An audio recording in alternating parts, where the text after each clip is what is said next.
নমস্কার। আমাদের রাজ্যের বিরোধী দলনেতা তথা ভারতীয় জঞ্জাল পার্টির কি বলেছিলেন না, ব্রেকফাস্টে 58 লক্ষ খেয়েছি, আর লাঞ্চে 1 কোটি খাবো, আর ডিনারে ফিনিশ করে দেবো। তার মানে বুঝতে পারছেন তো, তারা ক্ষমতায় নেই, তাতেই তারা আমাদেরকে খেয়ে ফেলছে। আর ক্ষমতায় আসলে তারা কি করবে? বলেছি না, ভারতীয় জঞ্জাল পার্টি বাংলা তথা বাঙালি বিরোধী ছিল, আছে, থাকবে। তারা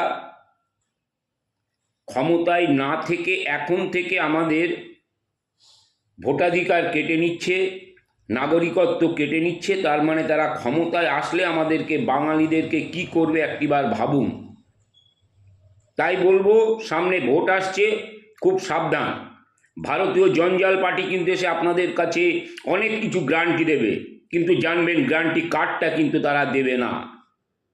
তাদেরকে বলুন, হ্যাঁ তোমরা খুব ভালো, আমি মানছি, তোমরা সোনার বাংলা গড়বে।